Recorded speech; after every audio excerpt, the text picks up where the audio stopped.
On va commencer tout de suite par Clip. Clip qui est un kit, ça ne s'invente pas, qui se fixe sur la roue avant de n'importe quel vélo. Il faut savoir que Clip a été classé dans les 100 meilleures inventions du Time Magazine. C'est monsieur Somnath Ray qui est son inventeur. En fin de compte, il fonctionne comme notre fameux vélo Solex, c'est-à-dire c'est un galet qui entraîne la roue avant. Bon, sur le plat, ça va. Dans les montées, il va falloir l'aider évidemment. Et sous la pluie, je ne sais pas ce que ça donne.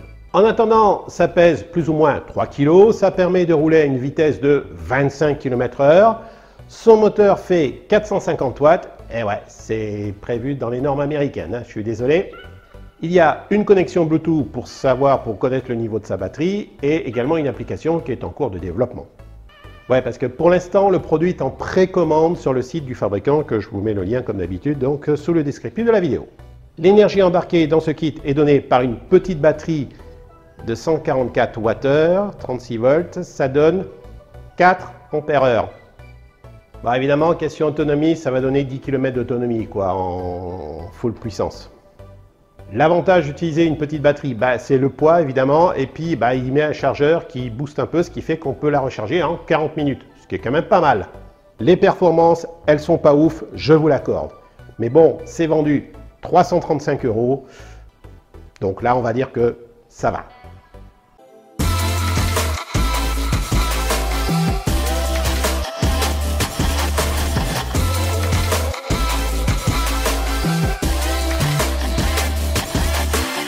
Si vous faites de la moto, vous connaissez certainement Eric Buell. Il y a longtemps, il fabriquait des motos sur une base de motorisation Harley-Davidson. Les moteurs étaient un petit peu vitaminés également. Bon, en 2009, l'aventure s'arrête pour Eric, mais qu'est-ce que vous voulez, il a le 2 roues chevillé au corps, donc ma foi, il se relance. Et il se relance dans le vélo électrique et dans la moto électrique. Et là, il nous propose un vélo très particulier qui va donner des mots de tête à la législation, puisque c'est un vélo qui se transforme en scooter. Faut être fou pour sortir un truc pareil, mais connaissant le bonhomme, ça m'étonne même pas. Bonjour l'homologation. Proposé aux alentours des 4 000 €, il sera peut-être lancé cette année. Je dis bien peut-être, car il a ouvert une campagne de financement participatif pour ce nouveau 2 roues. En attendant, si vous avez envie d'acheter donc un Fuel, il s'appelle comme ça, Fuel, fluide.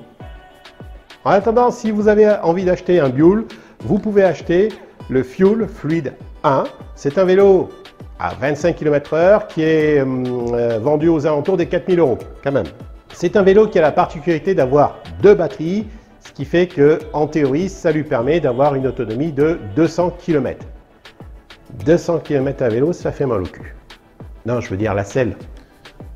Pas les performances, la selle. Ce qui est super bien, on doit bien l'avouer. En Europe, il y a une pénurie de vélos électriques. Eh oui, la crise du Covid vous a fait prendre conscience que le transport en commun causait certains problèmes. Du coup, vous êtes rué sur les vélos, ce que je peux comprendre. Pour vous donner une idée, le marché du cycle, qui devait progresser de 15% en valeur en 2020, après plus 10% en 2019, selon une étude du cabinet Xerfi, ça a explosé. Les compteurs sont dans le rouge, il y a rupture de stock. Alors vous allez me dire, ouais c'est super, du coup le marché du vélo électrique a explosé. Ouais, seulement le problème, c'est qu'il n'y en a plus. Et aujourd'hui, certains vélos, il va falloir attendre 2022 pour les avoir. Quand le Covid sera plus là, quoi. Mais encore une fois, pas de panique. L'OMS nous a dit qu'il y aurait d'autres pandémies. Donc vous aurez bien investi. Bon, plus sérieusement, dans ce contexte de pénurie, les vols sont en recrudescence.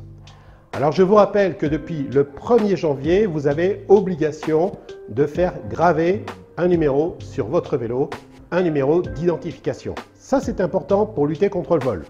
A priori, en espérant que ce ne soit pas une taxe déguisée. Également, je vous conseille de regarder cette vidéo réalisée par Cyclab qui donne de très bons conseils concernant les vélos électriques pour éviter le vol. C'est gratuit, il faut en profiter. Et comme d'habitude, les liens sont sous la vidéo dans le descriptif. Ouais, il faut apprendre à utiliser YouTube.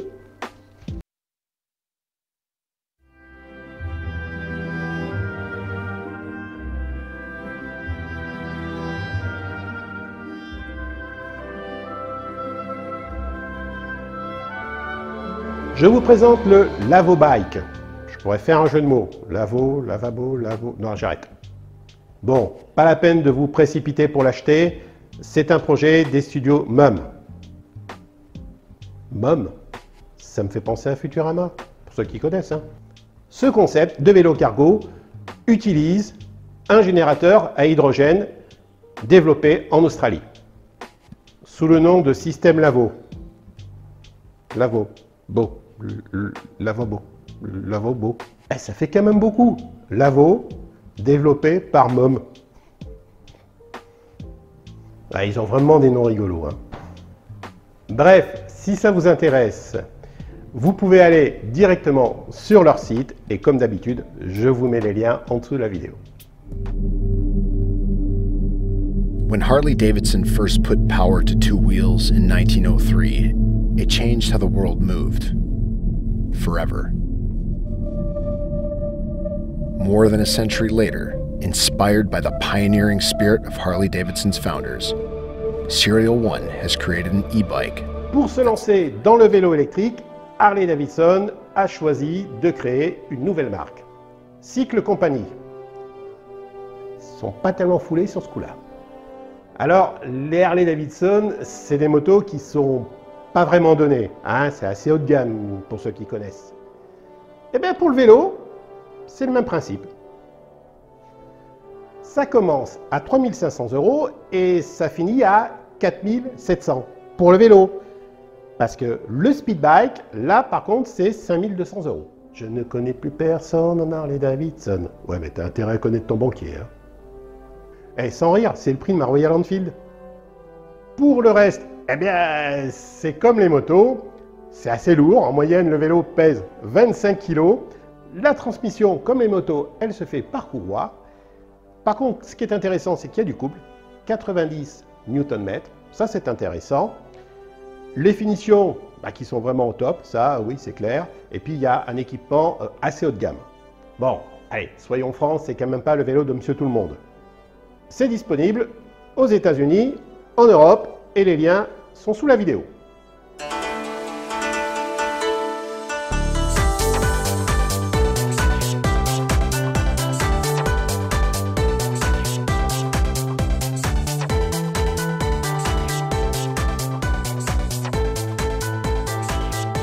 Ce qu'il y a de bien, c'est que les news, ça nous permet de voyager. On est parti aux États-Unis, on était en Europe, on a été en Allemagne, on a été en Inde.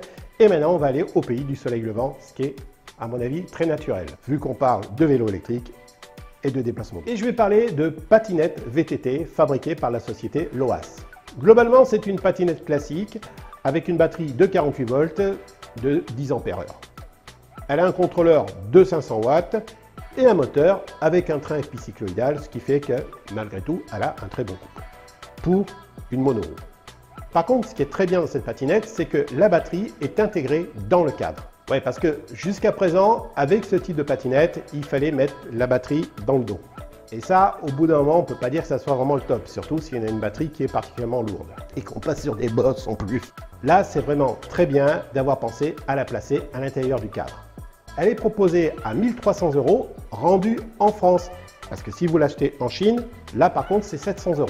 Mais rien que les frais d'expédition, ça coûte un bras. Bon, comme d'habitude, si vous l'achetez en Chine, le SAV, c'est réduit à 0, hein, parce que vous n'allez pas renvoyer la patinette pour la faire réparer lorsqu'il y a un problème. Alors que si vous l'achetez en Europe, ou en France tout au moins, il y aura un importateur, et là, il y aura un service après-vente qui sera assuré. Souvenez-vous, pas cher des fois, c'est trop cher, n'est-ce pas Julien ? Bon, perso, sur ce type de machine, qui est une patinette VTT, je vous conseille de passer par un revendeur, parce que si vous cassez quelque chose, au moins il y aura des pièces détachées. Enfin, c'est pas vous qui allez vous occuper de toute façon pour avoir les pièces détachées. Surtout qu'il faut savoir qu'en France, ce type de patinette, c'est vendu quand même 3 600 €. 3 600 €. Et là, vous allez l'acheter à 1 300 €. Eh oh.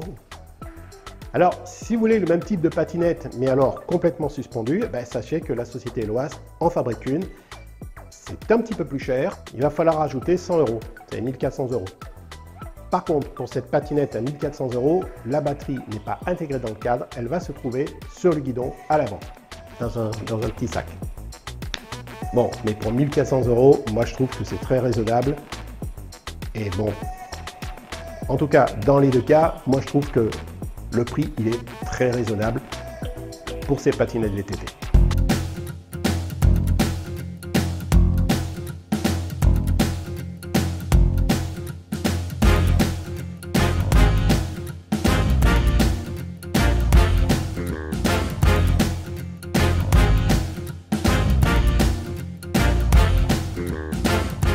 Smartron est un fabricant indien qui s'est lancé dans la fabrication de vélos électriques. Il propose depuis peu deux roues intéressants. Un vélo de ville, le Tronix On, avec une batterie lithium de 36 volts et de 13,5 ampères-heure. Amovible évidemment la batterie. Et ça, les enfants, pour moins de 700 €, prix de vente publique. Ce qui fait qu'on devrait trouver ça en Europe aux alentours des 1000 à 1200 €. C'est quand même pas mal. Et franchement, ce vélo, il est bourré d'idées. Comme par exemple cet emplacement au milieu du cadre pour pouvoir poser une petite mallette ou bien votre ordinateur portable. Et je dis que c'est intelligent, pourquoi? Parce que c'est à cet emplacement, un, ça ne va pas déséquilibrer votre vélo, et deux, votre matériel sera beaucoup plus protégé. Ceux qui font du vélo savent de quoi je parle quand on met du poids à l'avant ou du poids à l'arrière. Et puis sincèrement, je trouve qu'il a une bonne gueule pour un vélo utilitaire, pour un vélo de ville. Non? Ok, il fait un peu massif. C'est vrai qu'il pèse 25 kg. Mais bon, avant tout, c'est un vélo utilitaire, hein, c'est pas fait pour faire du VTT. Et d'ailleurs, puisque je parle d'utilitaire, ils ont également un scooter minimaliste qui, je pense, va intéresser pas mal de monde. Très peu de carrosserie, ce qui évite la dégradation, cadre apparent, qui permet du coup d'avoir une multitude d'endroits pour pouvoir l'attacher à quelque chose, pour éviter de se le faire voler. De plus, sur un cadre comme ça, on peut mettre des accessoires, ce qui n'est pas négligeable. Bref, un utilitaire à 100%. En plus, comme c'est pas hyper beau, ça ne donne pas envie aux voleurs. Côté performance, ma foi, on a 50 km d'autonomie pour une vitesse de 25 km/h. La batterie, elle est amovible sous la selle, donc on peut facilement la changer. Mais vraiment, la cerise sur le gâteau, c'est qu'il est proposé à moins de 500 €. Ouais, moins de 500 €. À 500 €, t'en achètes 10 et puis c'est bon, tu te mets à ton compte, tu montes une flotte de livraison. Alors aujourd'hui, ils n'ont pas de revendeur en France, ni même en Europe. Donc, vous prenez contact directement avec eux. Les liens sont, comme d'habitude, sous la vidéo.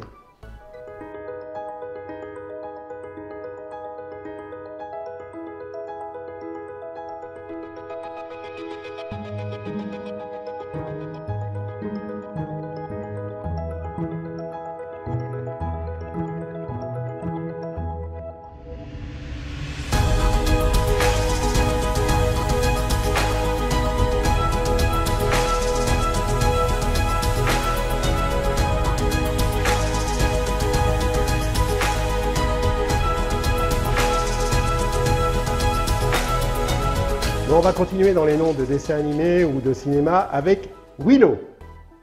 Willow, qu'est-ce que c'est? C'est un vélo mobile assisté électriquement et fabriqué en France.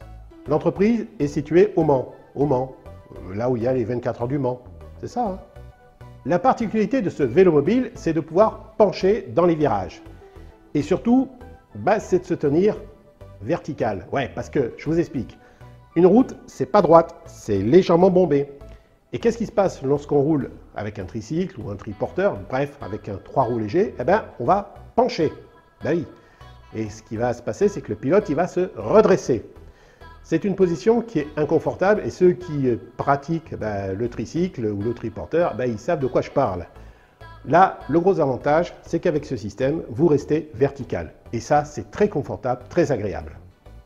Un autre gros avantage de ce vélo mobile, c'est qu'il est équipé sur le toit de panneaux solaires. Bon, ok, la batterie de 48 volts, elle se recharge sur le secteur. Mais les panneaux solaires qui sont situés au-dessus permettent d'avoir une rallonge kilométrique et donc du coup d'avoir une autonomie, d'après le fabricant, de 100 km.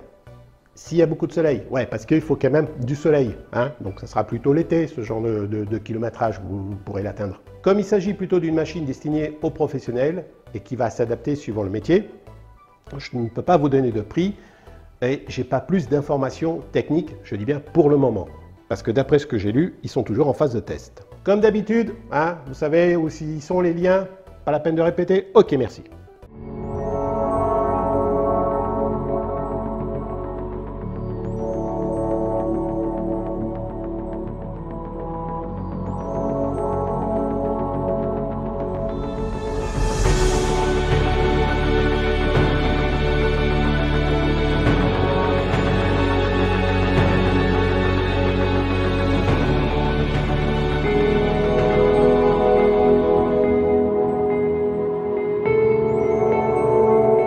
La grande nouveauté pour ce début d'année 2021, c'est l'arrivée de Valeo dans le domaine du vélo électrique. C'est la troisième société qui est dans le domaine de l'équipement électrique automobile et qui se lance dans l'aventure du moteur pédalier. Le premier, c'était Bosch, qui était allemand. Le deuxième, c'est Brose, toujours pareil, allemand. Et maintenant, il y a le français Valeo. Alors, qu'apporte le moteur Valeo par rapport à la concurrence? Eh bien, c'est tout simple. Une boîte à vitesse intégrée avec 7 rapports. Et ça change tout. D'abord, le couple. 130 Nm de couple. Pratiquement autant qu'une moto Harley Davidson. C'est un truc de malade. Avec un couple pareil, tu as tous les mecs qui ont des tricycles, des triporteurs, des vélos cargo qui vont vouloir ce type de moteur. Question batterie, question tension, ils n'ont pas fait les choses à moitié parce qu'ils sont partis carrément sur du 48 volts. Ce qui est, à mon avis, une très bonne chose.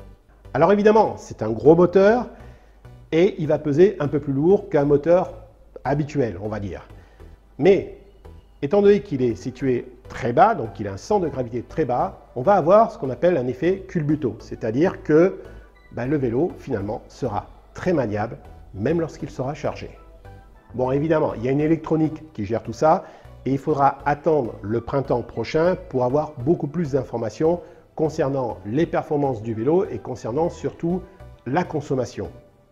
Oui, car un moteur qui entraîne une boîte à vitesse, évidemment, ça consomme plus d'énergie.